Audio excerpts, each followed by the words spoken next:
Dушко Крстевски. This is our fourth podcast,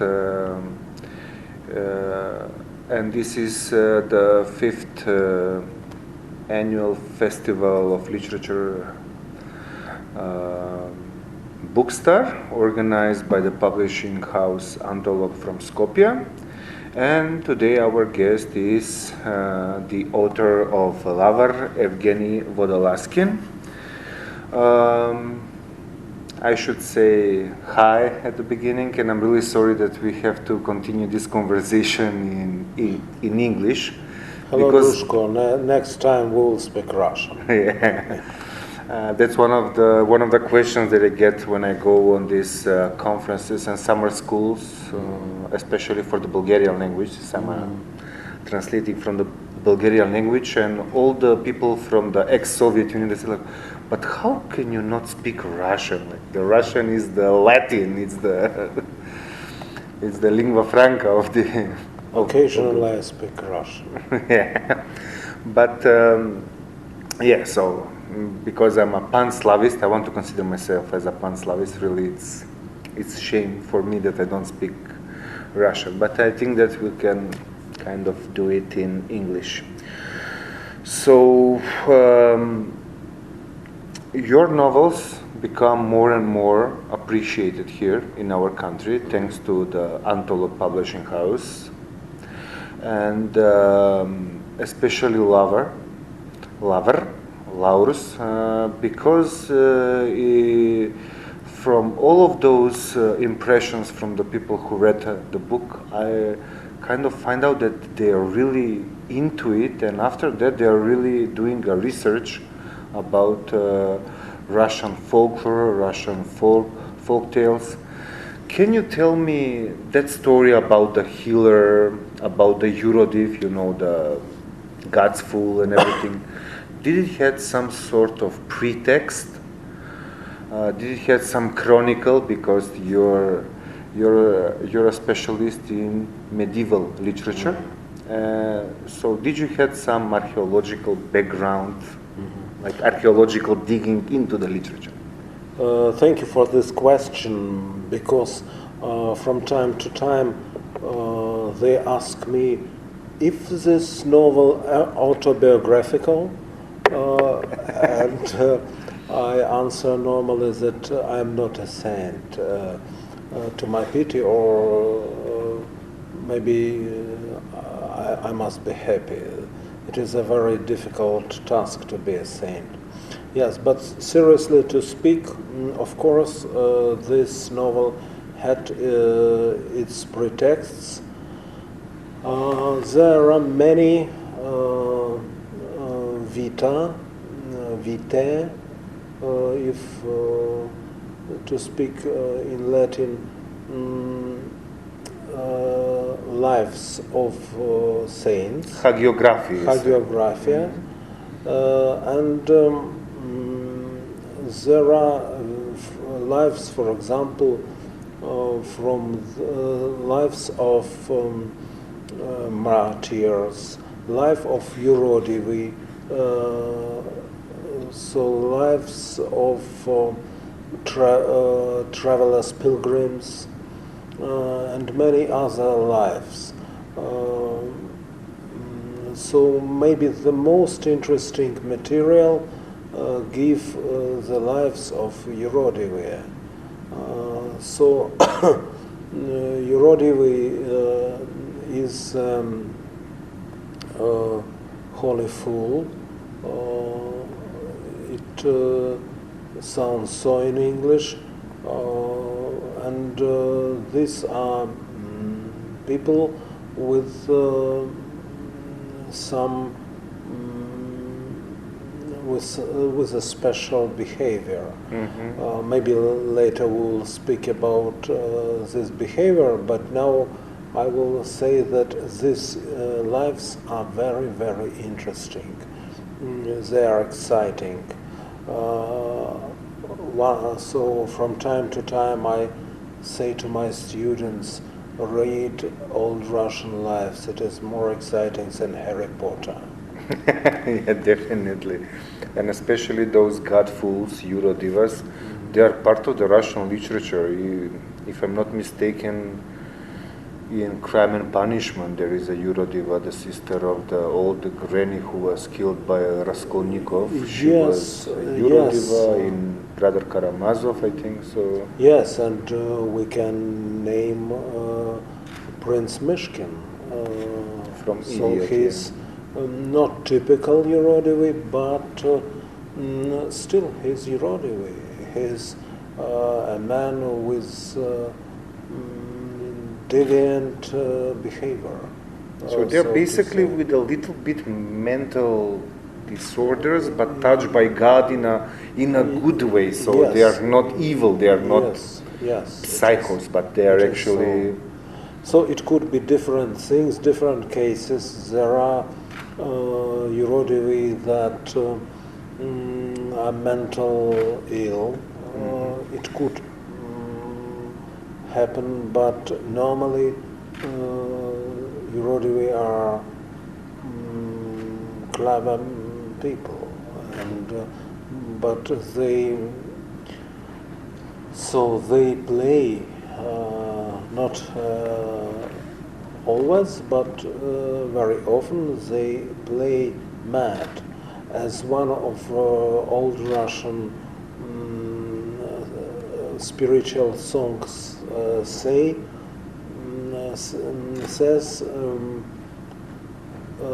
he played a mad for the mad world to condemn.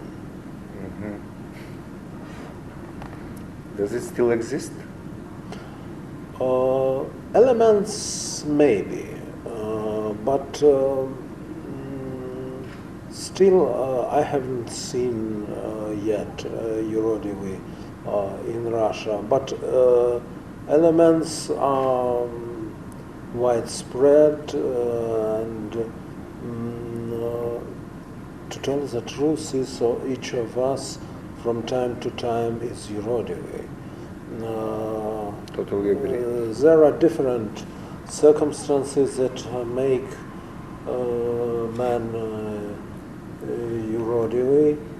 For example, you must resist to your chief, and you have no power to say him, go away, I don't like you. And then you play a little bit Yurodivi to show him that everything is not as serious as he supposed. This is great. So it will remind me maybe tomorrow if my boss calls me in his office to tell me yes. You must act, and you must attentively read a couple of Жития Yurodivi. I mentioned that because, let's say, it's one of those legends that people are still spreading.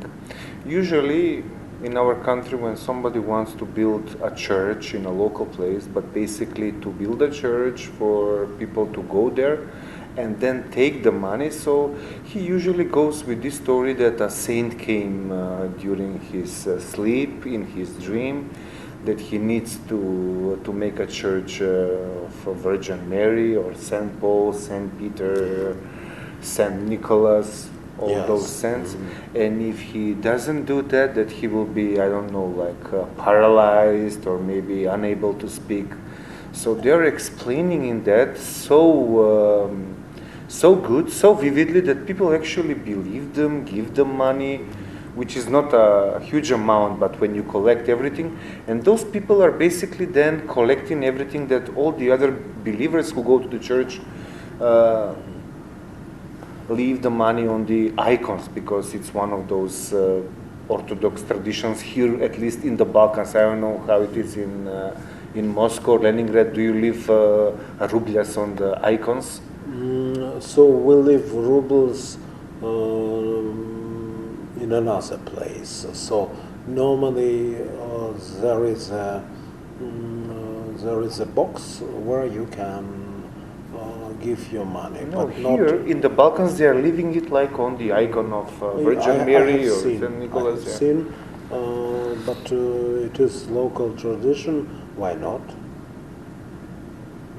And if those money go like in again building another church or everything, that is good. But if they're collecting them for their own purposes, for those who are yes, but so I suppose it is not a typical case that money would be stolen. So if somebody had money used for some non-church purpose, so his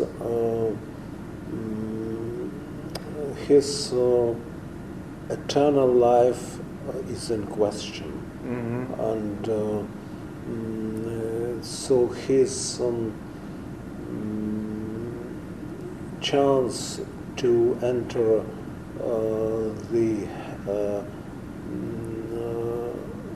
kingship on the heaven is very low. So he must count God. So he must count precisely. the wrath of God. Yes. So what is more interesting for him?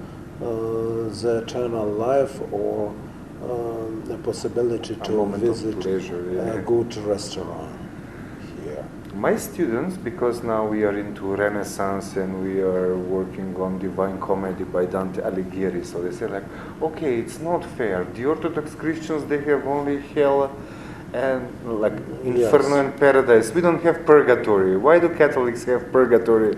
You know, like a station where you can clean up from your sins, cleansing, and then go maybe in the upper circles of yes, it is heaven. One of the points that differs us from Catholics, brothers and sisters. So here could be different explanations. Maybe Orthodoxy is more categoric in its vision of the sin. And you know, there are some, in Orthodox tradition, there are some texts that describe the situation that a sinner, he comes to another world, and he sees that everything is very serious. And he cries and comes back for a few weeks to tell everybody that one must be very, very serious. It's not a joke. And then he gives his advices and try to somehow to clean his sins, but in such a case somebody, normally a priest, says, you had a luck, but it is not typical.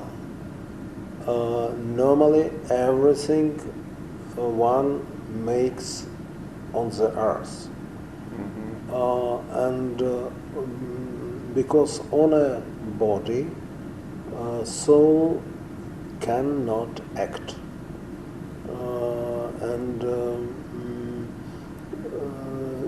So normally only during his life one can something check up, clean, and so on. With his death comes a new age, and you can't do nothing. Yes, so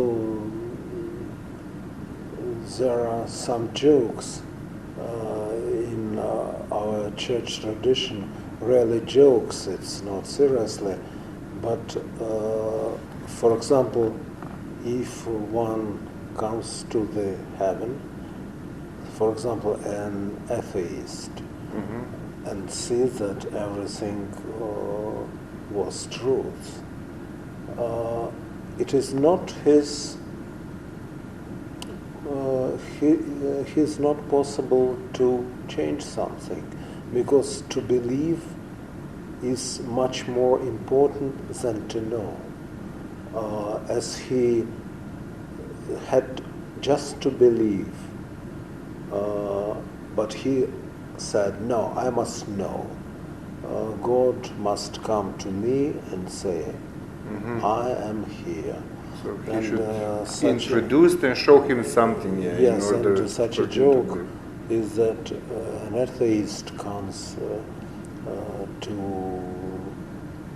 the gates of Saint Peter and says to him, I see now that everything is truth. God, you, paradise.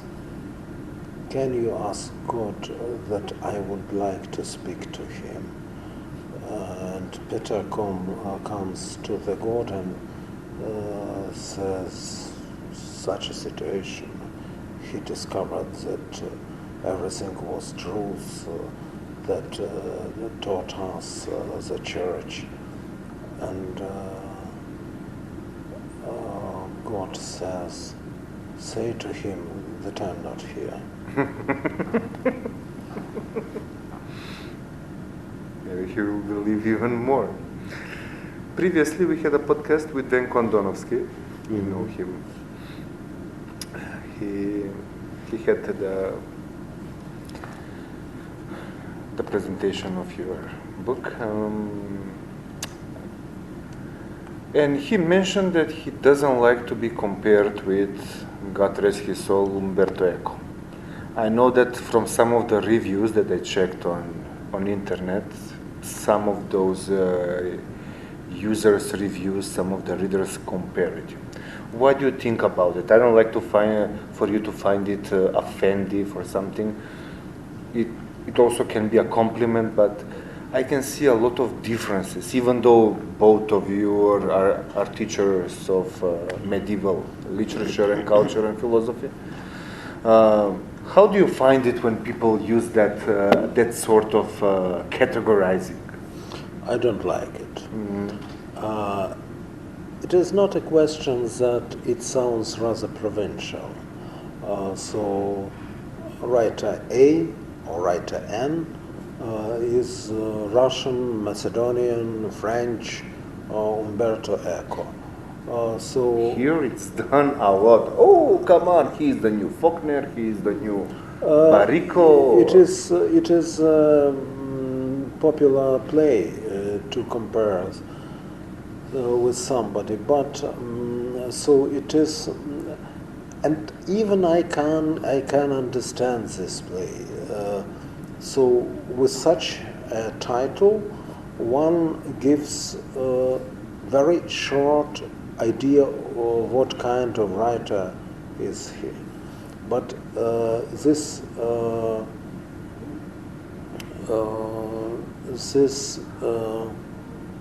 identification, this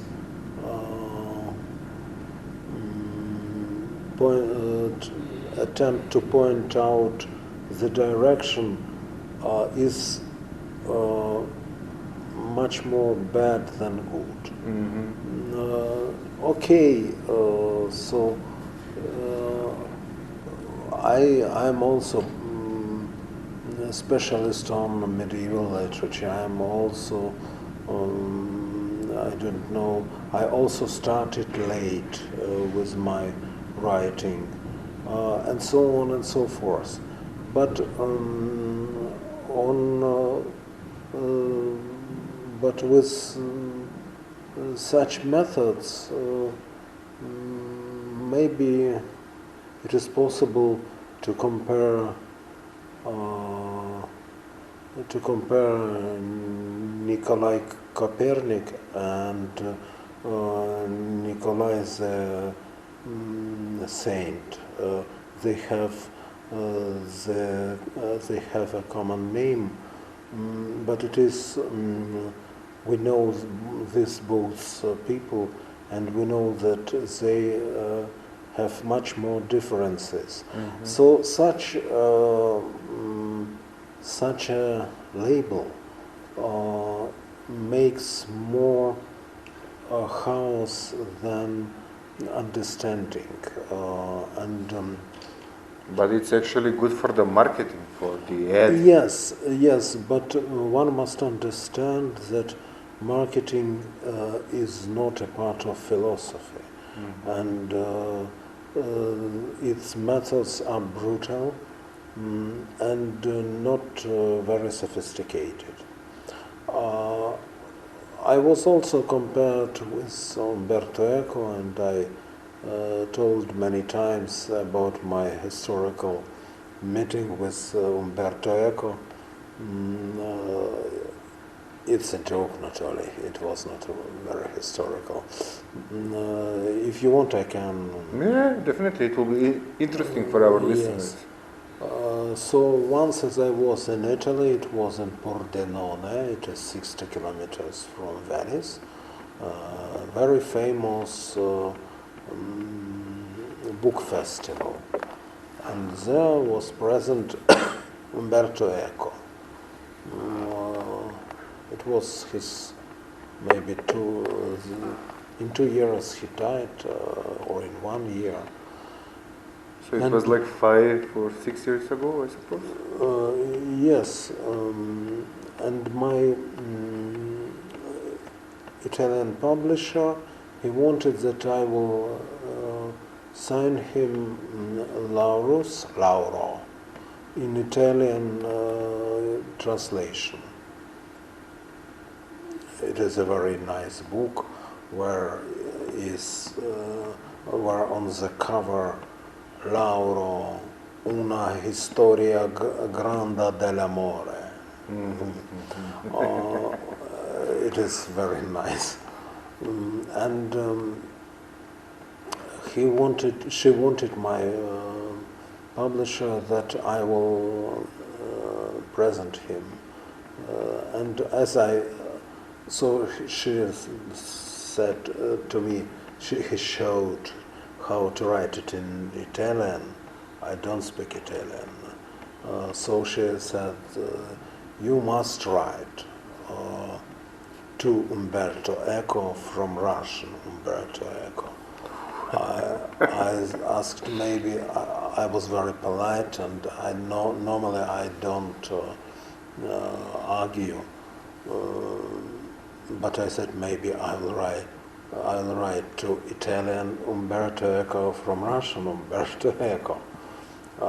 And one Russian writer that was near said, or maybe from Russian Umberto Eco to Italian Водолазкин. I said, no, it will be cruel. But I signed him, and I presented him a book, and my publisher, she said to Umberto Eco, it is Евгениј Водолазкин, he is called Russian Umberto Eco. And he shook my hand and said, my condolences. He was... good sense of humor. Yeah, very good. I liked him very much. But, I tried to explain him that I'm not Russian Umberto Eco. I said that I respect highly what he does, but I suppose I told him, you are interested in history, and I'm interested in the history of the soul. Mm-hmm. It is a difference. Yeah, there is a huge difference, And I can say, because I have read most of the Umberto Eco's work, they are not consistent, like the name of the rose is not consistent with all the other things that he wrote, while in your case, you're kind of, even though they're on different topics, but you are kind of not so making them baroque like he does in his novels, with too much things that they are like useless. Yes, I tried to write simply as it is in old Russian hagiography. Are you planning a movie for? I'm planning, but the people that have money, they don't plan. Because no, it would be a really great movie, because we kind of miss those movies that can show the life of the Russian people during the 15th, the 14th century. I mean, we are all aware of the great classics. Now the Russian literature becomes very popular with all those series that are made for Crime and Punishment, which is really useful for me and my students when I'm teaching them literature. So like, okay, we're gonna read a chapter of Crime and Punishment and we're gonna watch the Russian series. They're like not more than 10 years old. It's really great, so they can sense the St. Petersburg spirit at that time, with all those clothes and costumography and everything. It's much better than those Hollywood versions of Crime and Punishment. Yes. The same things happened with the Bulgakov, the Master and Margarita. It was a very popular show with great soundtrack, great score, music. So I think that it will be kind of really interesting. Yes, as to Hollywood, it is a simplification of all of the idea of the novel. Yes, and it is like, for example, we have a joke in Russia, so that shows a simplification. For example, if Russian film director wants to, for example, reflect the relations between Michelangelo and the Pope, for example, the history of the painting of 16 Capella. So in Hollywood it would be something like Pope calls Michelangelo and says, Michael, do something with the ceiling. So it is not the true history, and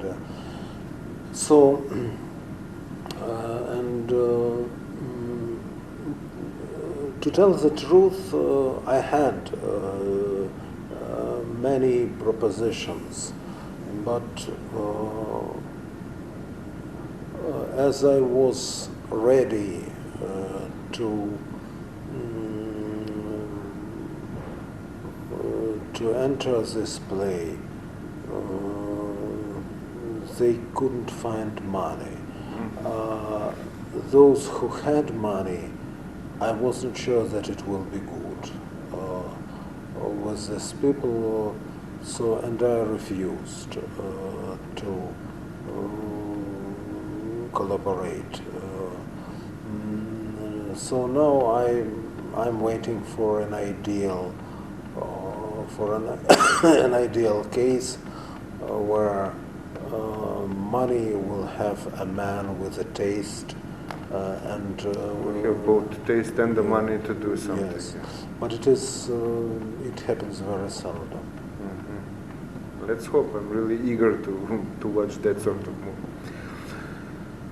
your first novel and your third novel, they are dealing with more later period of the Russian history, more with the Bolsheviks, with the Soviet Union. It's really interesting that this, like a few years ago on Facebook, there is a web page called Slava Room, where people are making jokes, like, oh, if there was a Soviet Union again. So like Joseph Stalin was the first guy who invented Photoshop when he kind of put it out of the picture Yagoda or Trotsky or something.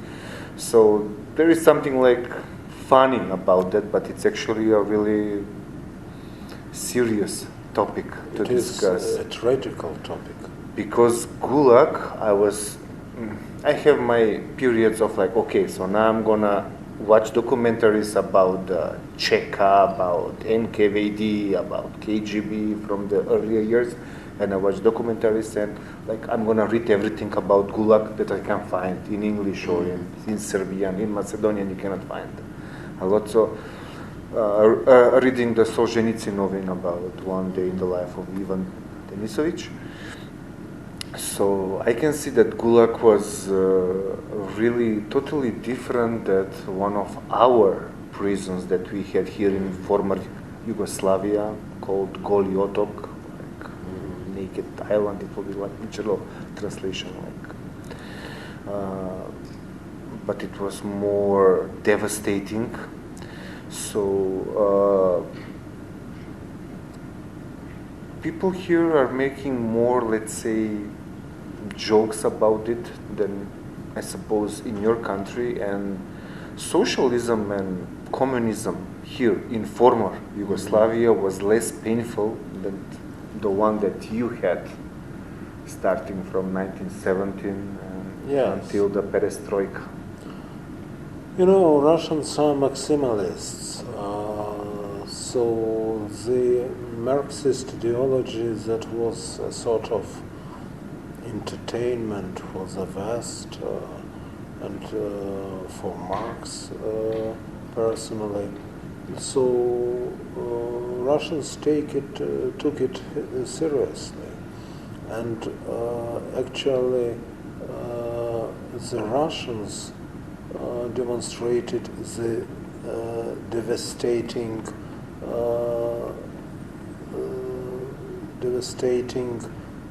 results of this ideology, and it was a bad sample that made all European people, and not even European, American and so on, more serious.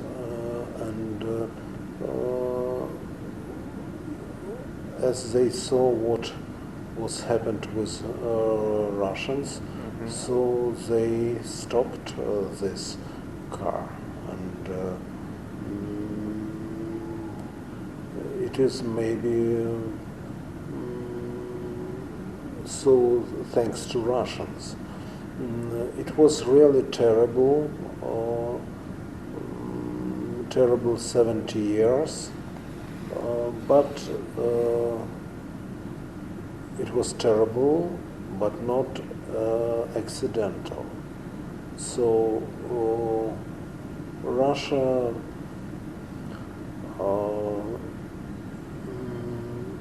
it could be another way. I'm not a person who likes the alternative history as an idea, but here it couldn't be at all alternative history, and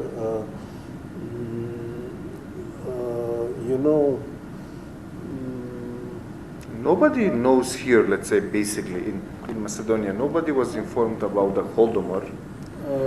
Yes, Holodomor was in Ukraine and in Russia also.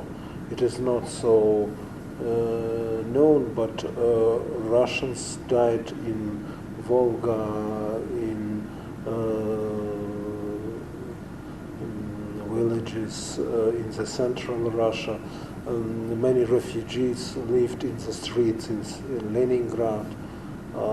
So, to my pity, Russians shy, so to say, to speak about these tortures, but it is necessary. I'm sure that they not enough speak about Gulag and about Solovki, for example, and because it is not a sort of masochism, it is very important thing for not to repeat these crimes. And, do people in Russia have a sentiment about that times, let's say in Yugoslavia, people are still like nostalgic. They are really nostalgic about the time when they were economically more settled than now. So they have still glorification of the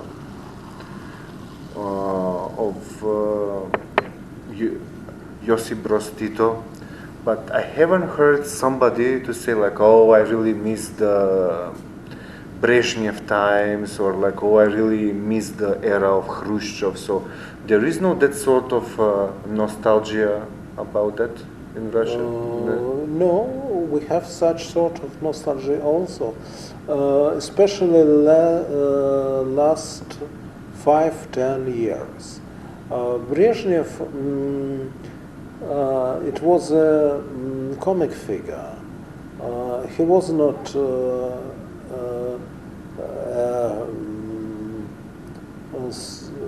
a devil on the earth like Stalin. He was not angry man. He was just a hairy man, basically. Yes. So he was a hero of thousands jokes. For example, the joke that Brezhnev visits Tretyakov gallery, and the guide shows him. He says it is Ivanov's Christ appearing before the people. It is the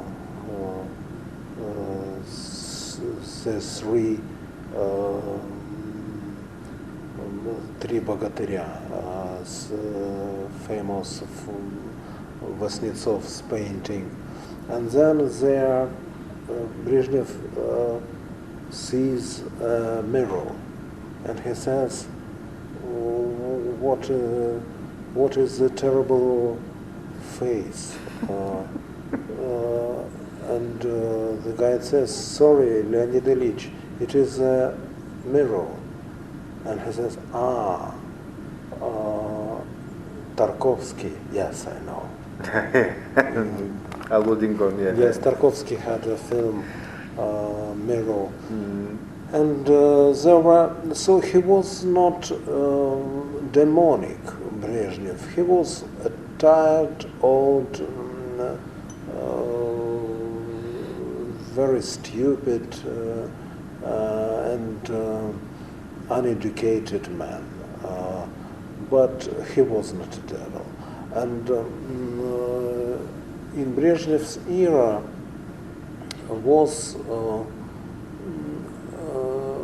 nobody was rich except some functionaries, but nobody was in terrible poverty.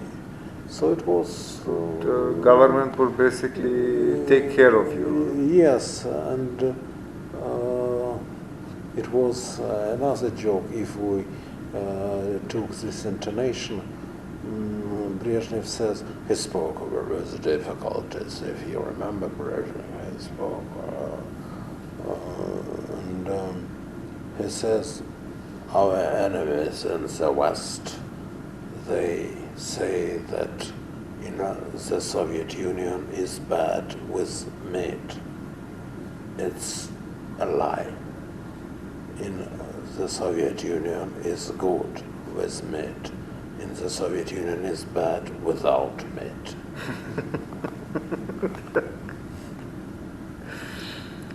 What is the assigned reading for an ordinary, average Russian student? What are the classics that will be his assigned reading, the books that he reads in school,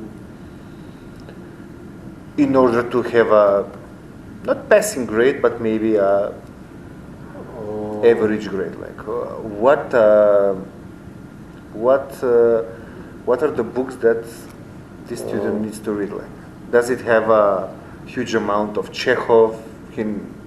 At least in the school where I teach, you cannot get your diploma if you haven't read Crime and Punishment.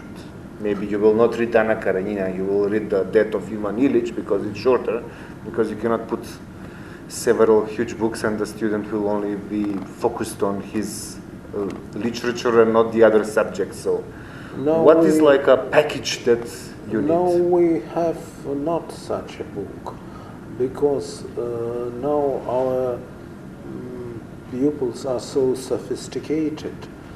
They can in 3 minutes read the summary of the World and the Peace, the War and the Peace, and so on. I hate this method. I always say it is better to read 20 pages from Tolstoy than to read the summary. Because summary, it is a lie. It's just like the synopsis. Yes. Better to leave the question open, and later, okay, it is a good advice for somebody who would like to enter the university. He had to know everything. But if the situation is not catastrophic, you need not go to the university, you are already there. It is better to read 20, 30 pages than to read 10 pages summary or synopsis. And because it is one of the worst things is simplification. And one of the worst things is do something with the ceiling. For the end, I would like to thank you about this conversation, and I would ask you, because I really feel great, this is maybe for my own personal pleasure, could you tell me in Russian the verses from Fyodor Tyutchev poem about Russia, that you cannot measure it, you just need to believe in it, but in Russian, please. Yes.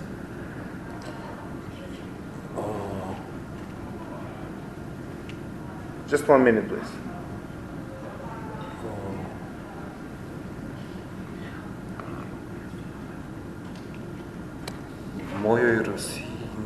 Умом Россию не понять, аршином общим не измерить. У ней особенная стать. В Россию можно только верить. It's great, marvelous. Thank you once again. Thank you.